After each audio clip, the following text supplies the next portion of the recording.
Good morning. Good morning. Morning. I was just standing back there thinking my favorite moments in any performance is standing just off stage watching other people work. Waiting to go on, so actually that was beautiful, thank you. We seem to be having a light theme today, which is good because it is the season of light. We celebrate the solstice in the coming weeks, where we recognize that the days are not going to continue to get shorter and shorter until they go away completely, that the light will actually return. We all have these experiences, and we've heard these phrases of such things as falling into a hole, walking down a dark alley, or stumbling in the dark. These are all negative images evoking an absence of light. We are uncomfortable in the dark because we are creatures of the light. And we see better in the light. And in its absence, our imaginations conjure up all manner of foul beasts and hideous monsters that bump in the night. We never think, oh, there's my electric bill falling. We might think, there's my water heater blowing up. We might think somebody's breaking in the back door, but we never think that something good is happening when we hear something in the dark. Metaphysically, light is intelligence and understanding. And this mere absence of one of our five physical senses throws us out of equilibrium and sends us reeling into despair. We are simply not comfortable in the dark. We're not supposed to be in the dark. Dark is sleepy time. Dark is a valuable time in our life because as the time when we traditionally sleep, it is the time when we recharge and actually let Spirit work through us. I'm not a real strong student of Genesis, but I've been told things about it. And one of the things that is kind of surprising to me was that all of the creativity in the first 7 days actually took place in the night. The declarations were made in the daylight, and the things appeared in the daylight, but the actual formations took place in the dark. As happens with us as we refresh our minds, refresh our bodies by allowing them to sleep. The inverse of light, of course, is darkness, which is related to ignorance and confusion. We may be in a dark mood. We are depressed, feeling guilty or ashamed. We are not in alignment with Spirit. When we have done something wrong, we know it. We feel it inside if we are normal people. Granted, there are those who don't have those feelings. We call them mentally ill. We try to help them the best we can.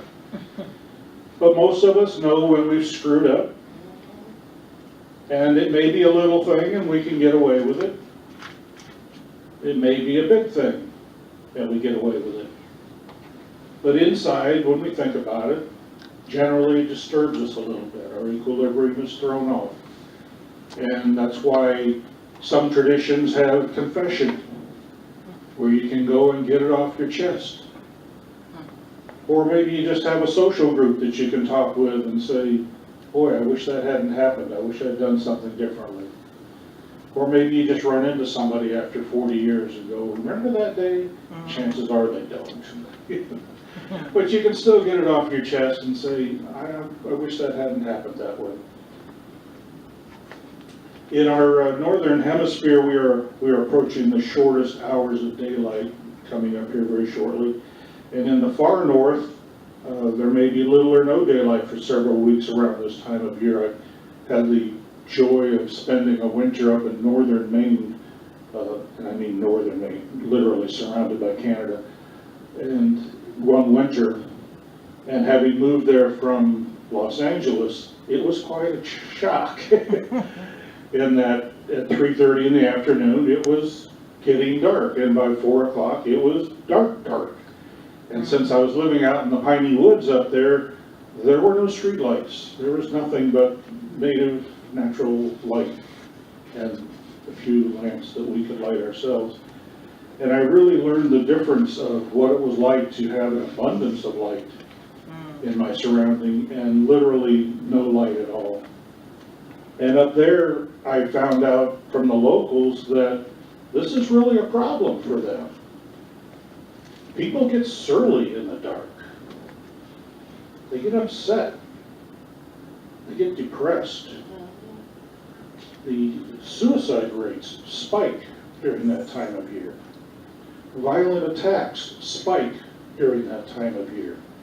People just aren't the same when they're surrounded by the darkness, and such that psychologists and others that study these things discovered it's a good idea to have light therapy.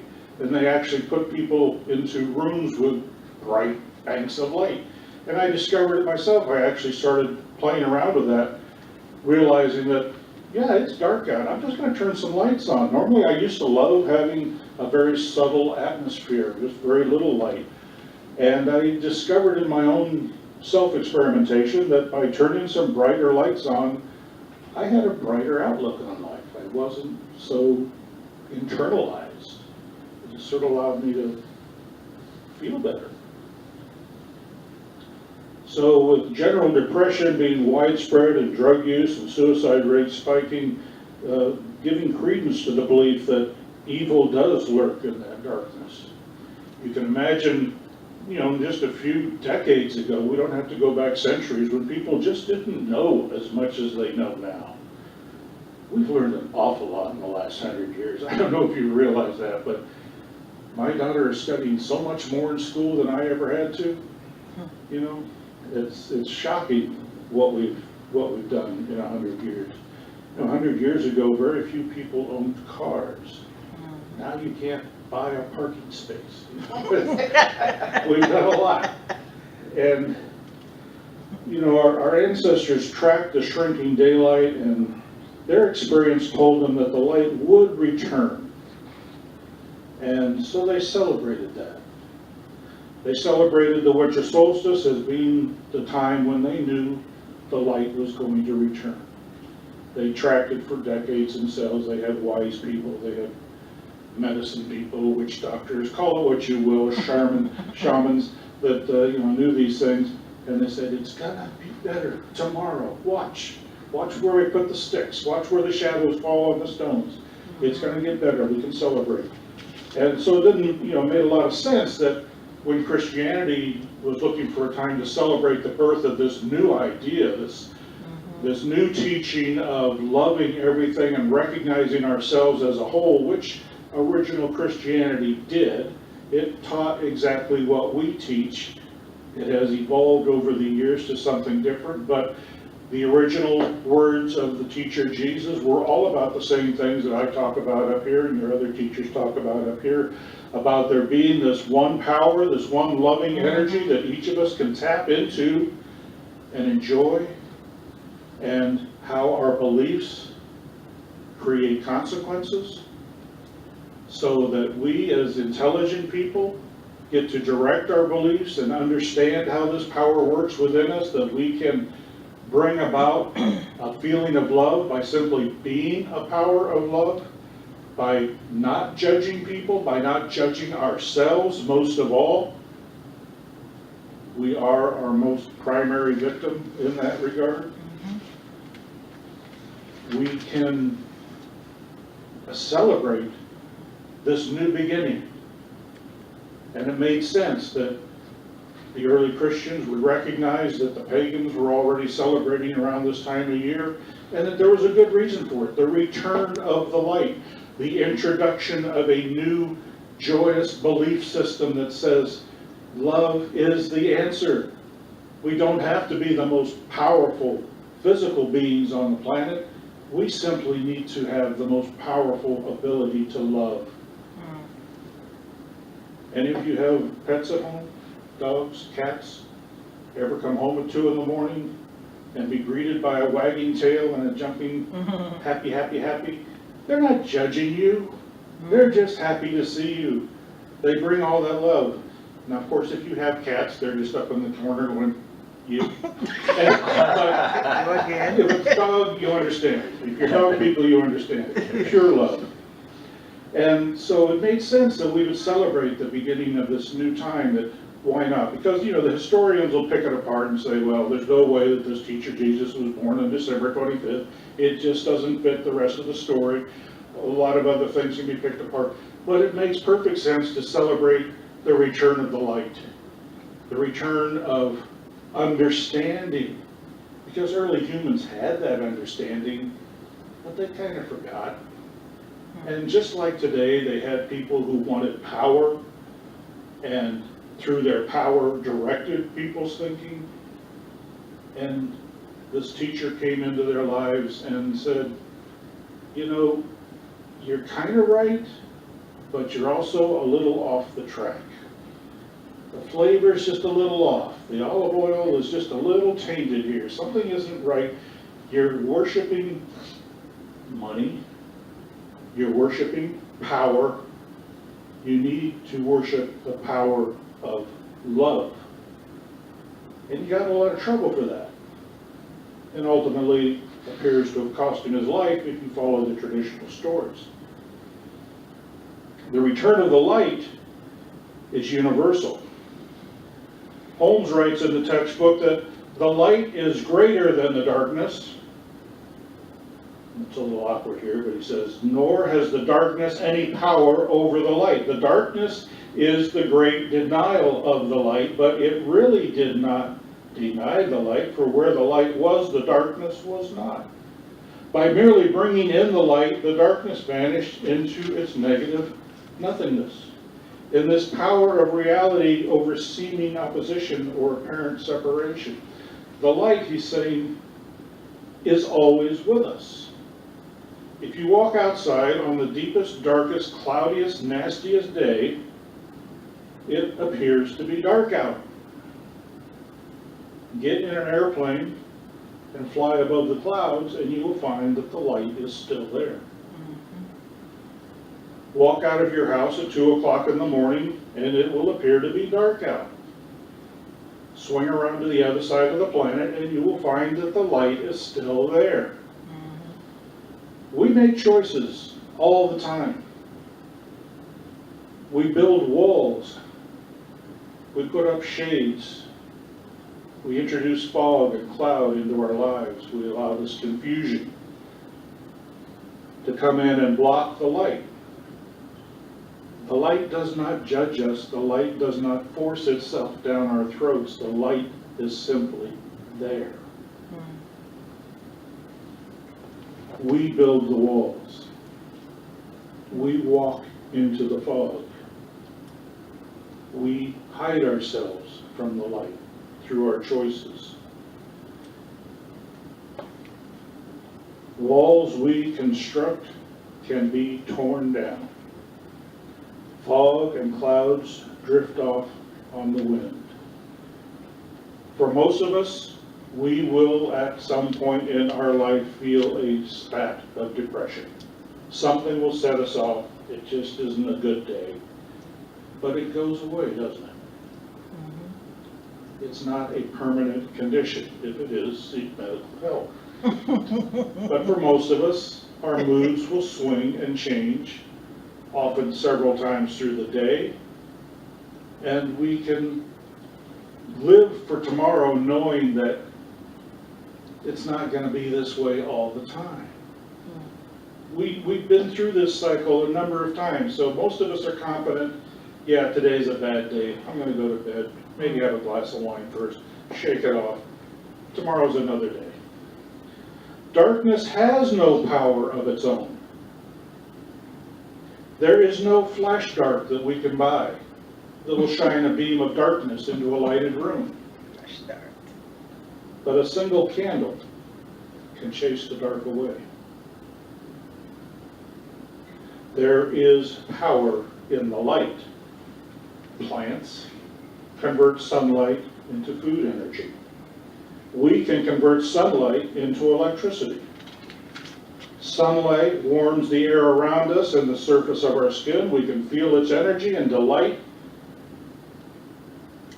in its mere presence in our day. Light appears in the 3rd verse of chapter 1 in Genesis, preceded only by the creation of heaven and earth itself. Light was not an afterthought. It was and is essential to our being. We have tools to bring ourselves back into the light or keep ourselves there when times are good. How often do you hear people say, I'm having a challenge? Come on. I'm having a challenge. Pray for me. Invoke the power of love to help me out. Well, here's a dirty little secret of Science of Mind. You're allowed to pray even if you're having a really good time. What's wrong with keeping it going? You ever ride a bicycle down a hill? Sometimes you just sort of let off and let gravity take you down the hill. And other times you're feeling a little spunky, so you hit those pedals even harder just to see how fast you can go. Maybe not so much in your later years, but in your younger years, pushing the envelope all the time. It's okay to say, hey, Spirit, see what's happening right now? I'm liking this. Let's keep it going. This is the way I want to feel all the time. And you know what Spirit says, right? You got it. Yeah. If you believe that you can sustain this feeling continuously, we're going to help you do that. We're going to put things in place and make that happen for you.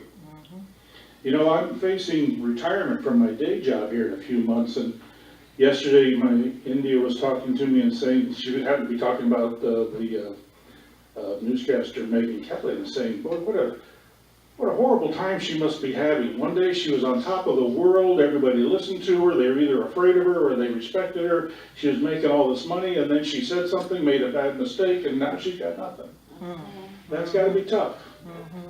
And I just reminded her, I said, yeah, and in 4 months that's going to be me. No title, no income, nobody cares what I have to say. You know?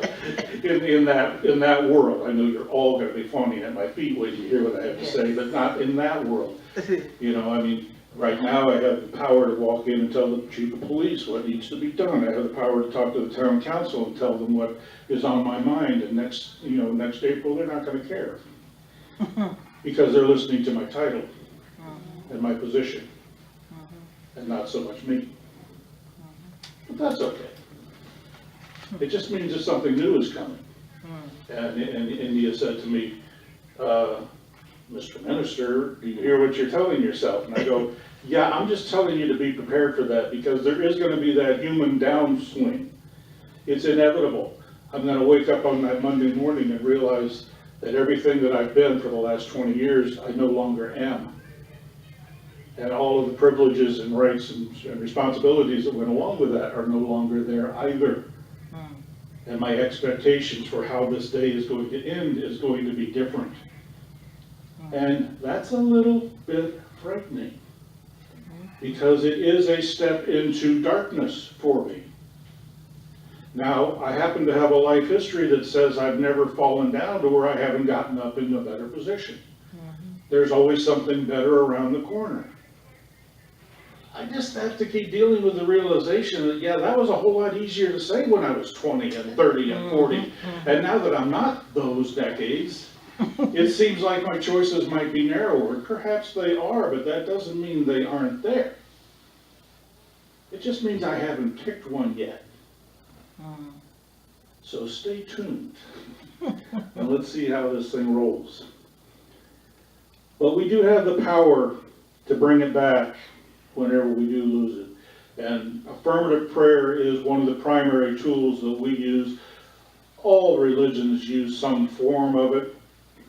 what we do here in Science of Mind is focus it a little more tightly, I believe, in that it is an affirmative prayer. We don't beg, we don't plead, we don't bargain, we demand. We remind the universe, I am here because of you. You are responsible for my well-being. I am as much a part of you as anything else. I'm as much a part of you as any part of you is. I have the same power you have when I remember to use it. So give me the power to remember. Allow me the opportunity to remember to love myself and know that by loving myself, I can only love others because there's no competition. If I love myself so much, I have no choice but to love everyone else. The same way Spirit does. Spirit doesn't really have the capacity to love itself because it doesn't have the capacity to know itself other than through us.